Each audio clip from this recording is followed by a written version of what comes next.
What's up, guys? Welcome to Daily Dose of Reddit. This is your host, Zach, and today we are reading the second part of the big ol' SupernovaRevenge story. And then afterwards, I have a special little treat for y'all for sticking through and watching the second part, because I love you. Also, check out the new channel, Daily Dose of Memes, link in the description, a booyah.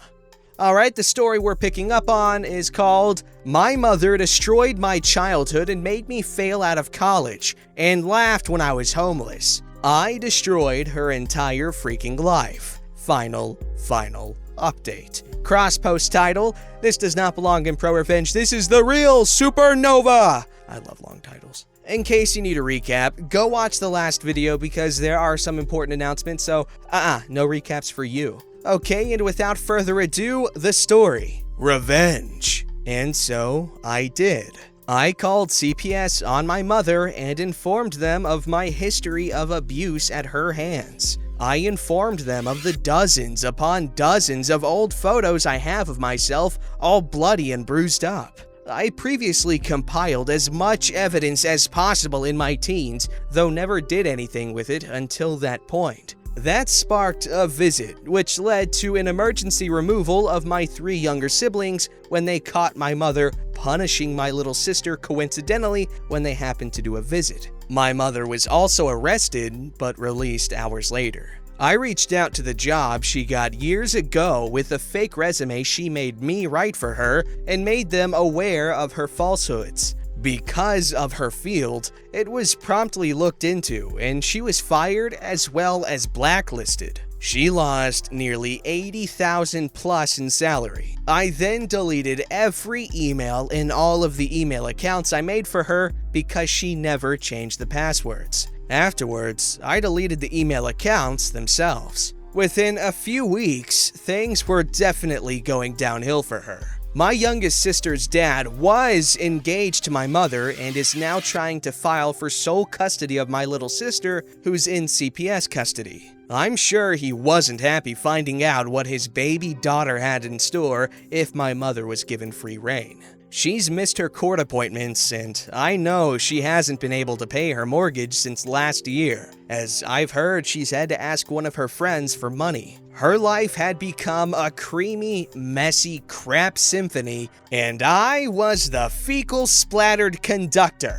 It was all going to crap. She went radio silent for months and had a warrant after missing another court date. This was fall and winter of last year that she was off the grid, so I went on with my life. Early 2019, I get a random call from her and find out she went to her home country months ago, after everything went to crap. How was she allowed on a plane? I have no clue. So cue another geyser of BS spewing from my mother's mouth. She's telling me I need to tell CPS she's a good mom and that she's never abused them or me. It's unbelievable. So I cut her off and shut her up. I was a little buzzed when she had called and had always mentally prepared for this moment. I started slowly telling her in graphic detail about all the gross crap I used to do to her food because screw it. I told her how I used to piss in the picture of the Lipton iced tea she used to force me to make for her and then not allow me to have. I told her how I'd secretly sabotage her utensils with my butt cheeks before serving her food. She was quiet at first, but then began cursing me out, though it didn't bother me. I'm on a roll and I wasn't listening. Her words didn't matter to me anymore. She's blaming me for her life turning out so terribly while fully unaware of how true that statement is in terms of the situation she was currently in. She shuts up long enough for me to get one more word in before hanging up and blocking her number. I thought that was the end of it. I expected my last post to be my final update, but as I've said before, my life is a crap symphony. The official update. My aunt and I recently reconnected about 2 months ago. Prior to last month, I haven't seen her in years. We met up and had a long conversation about life and everything. And then she admitted that she talks to my mother nearly every day. She had mentioned all the things happening to my mother, but didn't know it was me who started this all. She actually felt really bad for my mother, but my aunt was always a really caring person, so I understand, I guess. I told her I was very uncomfortable with the thought of her talking about me to my mother, and asked her not to. My aunt did it anyways. After meeting up with my aunt, I learned through her that my mother was finally coming back to America. She was arriving at the airport in 1 week. The problem was, my aunt told her that I was going with her so the three of us could all talk, without telling me. I didn't know what the feeling of betrayal really felt like until my aunt told me that. To be honest, as wrong as it sounds, I'd rather my mother just think I died or something. But my aunt kept insisting that I had to give my mother another chance, and I had to learn to be open-minded. And that though she wasn't there all the times my mom did horrible crap to me, she loved us both and wanted us to get along. Like I'm supposed to just get along with someone who has tried to murder me. Like my mother has choked me awake for school. If you don't know what it's like to forcefully wake up, not being able to breathe, and seeing your own mother standing over you at 5 a.m., angrily and tightly gripping your throat, count yourself lucky. But as I said at the beginning of this post, I've already resolved myself to being a bad person. And so, I lied to one of the only people who is kind to me. And I promised my aunt I'd try to have a heart-to-heart with my mom and her and talk out the nearly 20 years of abuse. Obviously, that was not happening. When we got off the phone, I called the detectives who gave me their numbers months back in case I heard from my mother. I asked them a few leading questions about what would happen if so-and-so were discovered, and then I made my plan. I wasn't sure if my mother would make it past customs. How she was able to travel to a different country with a warrant? I don't know. But if she did make it through customs, I'd call the police in the bathroom and wait for them to arrive while I sat with my mother. Cue my mother making it past freaking customs because she's my mother. She's a horrible person, but she's good at what she does, which is being horrible. I digress. My mother calls my aunt when she's getting off the planes, and my aunt says she's going to meet her. I told my aunt I'd wait for them in the little Starbucks, and then we'd all drive somewhere else. My aunt agreed and went off. I called the detective and told him that my mother was standing a few feet away from me, and if they could meet me at our destination, we are going to. They told me that was unnecessary and that they'd have officers closer to me come and apprehend her at the airport instead. And so I waited and waited. And then I finally saw them arriving both at the same time. The 3 to 4 officers who had convened in those few passing minutes began actively searching around the food court I sat close to. My mother and my aunt walked down the gate towards me. I felt this overwhelming weight in my chest just kinda settling down. Deeper and deeper into my gut the closer they got and the more the officers searched. What if they stopped looking when my mother arrived? What if my mother somehow got away with this crap again? Countless thoughts, but I just bit them back. I've grown very talented at silencing whatever my inner turmoil of the day happened to be. But my mother and my aunt were animatedly talking as they made their way to where I was sitting. Before they had a chance to say anything, I quickly jumped up and said, "I ordered some teas, let me go see if they're ready," which was the first thing I could think of as they were sitting. But it worked, and I dashed off past the cash register to the Starbucks and to the outer part of the food court. Looking back, saying I had to go grab some tea probably wasn't the best thing to say, but I digress. I made it a few feet out the door and half jogged over to the officers who were still looking around the food court area. From where they were, they wouldn't have seen us sitting. I walked over and asked them if they had gotten a call about a woman who had a warrant or something. I mentioned that the detectives said officers in or near the airport would arrest her. They said they did, and I told them it was my mother. I told them her first name and they verified her last name. I told them she was sitting right in the Starbucks waiting for jail, and one of the cops chuckled. Seemed a bit surprised and judgy that I was pointing them right to my mom. I told them I'd go make sure she didn't leave, and they followed behind by like 10 to 15 paces. I half jogged back inside and up to the little table where they were sitting. My mother had that half scowl she always wore whenever she looked up at me when I popped up out of nowhere, and my aunt began asking me where the drinks were before I cut her off and looked dead at my mother and her scowling face, which had quickly turned into confusion when I had finished my sentence. Mom, I know we don't get along, but I wanted to let you know it's all my fault. Cue my mother starting to ask me with this kind of soft, motherly voice, "What do you mean it's your fault? Why do you think—" But of course, I cut her off because there's nothing she hates more than being cut off. And I finally have the power in this situation. Look, jerk, I want you to know exactly whose fault it is and whose piss you freaking drank when you're sitting in jail wondering why the world did you so wrong. She sputtered something and slapped the freaking crap out of me. My aunt's jaw dropped. People are watching. The cops saw it happen as well, as only a few seconds had passed from when I walked in. Into handcuffs she goes. Now she's showing her true colors, cursing and saying all kinds of things you couldn't imagine a mom saying to her kid, telling me she'd freaking kill me and so on, etc. I calmly walked behind them as long as I could until they took her to some room and held her until the detective arrived. I wasn't there that long though, as the lack of thrill of it all kind of got to me, and I went home to break a 2-month sober streak. I was there long enough for my aunt to tell me she was disappointed in me and that she doesn't know if she can forgive me for doing something so spiteful and disgusting to her sister. To be fair, I did it completely out of spite, so she isn't wrong. I've already acknowledged I'm not a good person for what I did.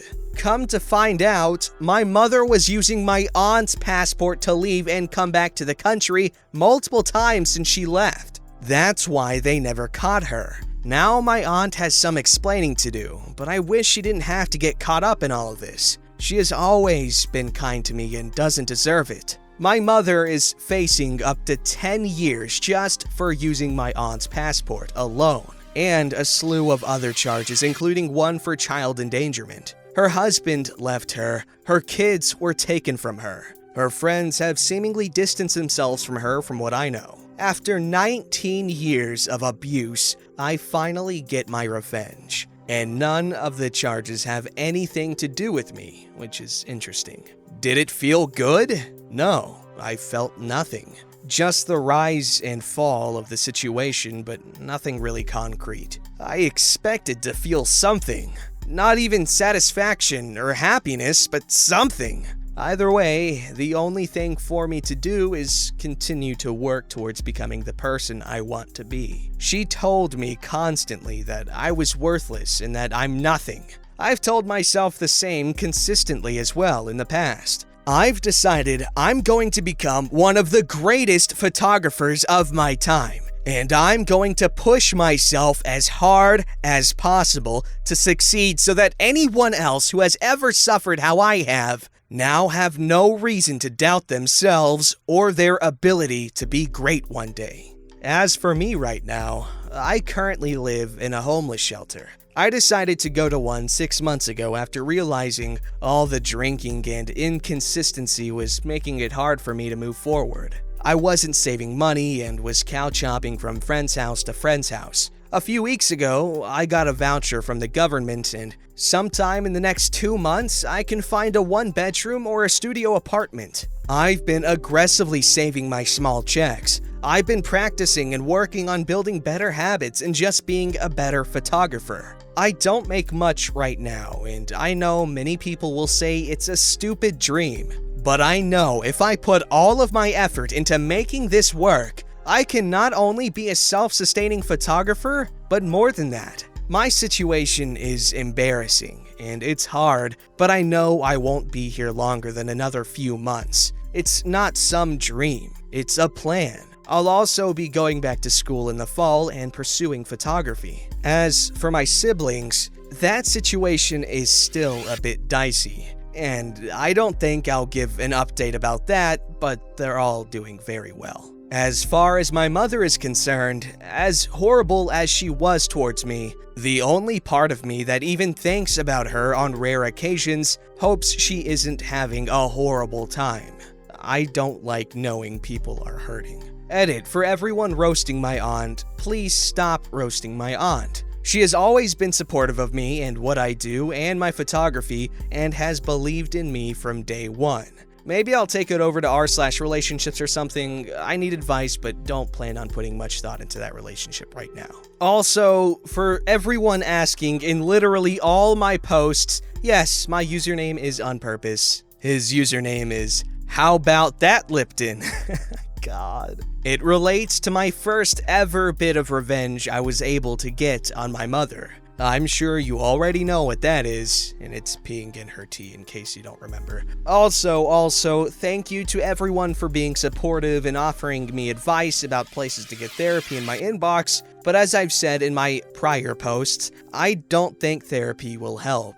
I don't see how talking about my feelings, or lack thereof, is going to change anything. I'd rather just post another mini autobiography on the internet if that's cool with y'all. Thanks. Lastly, thank you to all the kind humans and all your kind words of hope and encouragement. It means a lot to have you guys believe in me and see value in my photography. I don't really know how to sell prints to everyone asking, but I appreciate the love regardless. Your words help me reaffirm my belief that I can get better and be great one day. I plan on it. Hope you stick around for the journey. I don't know if the mods will murder me for putting my photography page, but it's at Larry Potter X. Y'all, first and foremost, check out his page. Let's make sure this guy achieves his goal of becoming one of the greats. Photography is a great thing to pursue, in my opinion. My older cousin, he does photography, and he takes some sick, nasty pictures. And you might not actually appreciate the value of photography, but once you start looking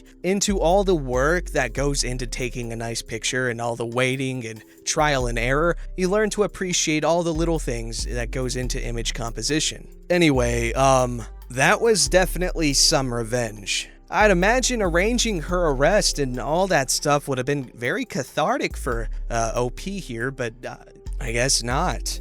However, I do believe the right thing was done. This woman was a monster, and while we don't know the full story from her side, even with just this side, all the stuff she's done is enough to justify what she got. And it's not like he went above and beyond to make sure her life is hell. He just gave her what she deserved. She did horrible things to people, and she's gonna pay for that. Honestly, in my opinion, not enough. Like all the attempted murders and all that stuff. Anyway, that was a really good story, really good revenge, and I wish future success upon you. Alright guys, to counteract the dark themes of the previous story, I decided to end today's episode with a little blast of wholesomeness from r/Good People Stories. Alright, it's called The Christmas I'll Never Forget. When I was 13 years old, the recession was going on in the States. People were losing jobs and homes left and right. Unfortunately for my family, my dad lost his job, and soon after, we lost our home too. This meant moving away from the friends, neighbors, and school I had been with my whole childhood, and I was very upset. We went from an average 3-bedroom, 2-bath home to a tiny 2-bedroom apartment for 5 people. It was all my mom could afford. She had to sell my dad's car to afford the first and last month's rent, so we were also down to only one vehicle. I didn't make many new friends at the new school because I was teased for having Walmart clothes. It was a school where a lot of the kids came from money. I cried and begged every day to go back to our old house and my old school. Christmas rolled around, and before, Mom had always had us make a list of things we wanted. That year, there was no list. Mom said our groceries were our gift that year, along with anything we were in desperate need of. My younger sister needed a pair of new shoes, older sister needed a textbook for one of her classes, and I needed a new backpack, so that was our big gifts. Granted, we did get a few small things here and there from relatives, but that was about it. Cut to Christmas morning, 6 a.m. There was a pounding on our door, waking everyone up. I went to answer and yelled, "Who is it?" A female voice yelled, "It's Mrs. Claus! Open up!" Mom and Dad were just as confused as I was, but gave me the go-ahead to open the door. It was the older couple that lived upstairs. They had become friends with my mom and dad and had heard about what a hard time we were having and brought us gifts and 2 large casserole dishes of lasagna and garlic bread for dinner. These people that I barely knew bought my sisters and I all MP3 players, some new outfits, and a $100 gift card for Walmart to get us whatever else we wanted or needed. I cried. Mom cried. Dad cried. My sisters cried. We only lived there for about 2 years when my dad finally got another job and we were able to rent a house in another town. We didn't keep contact with these people after moving, but every time the holidays come up, I always think about them. Okay. Who left the onions here? Y'all, I know I pick the stories, but I don't pick the emotions. That was so wholesome and sweet. Gosh, dang it. Oh my god, bless these people, bless anyone who does that kind of thing. Don't just imagine how the kids feel, okay?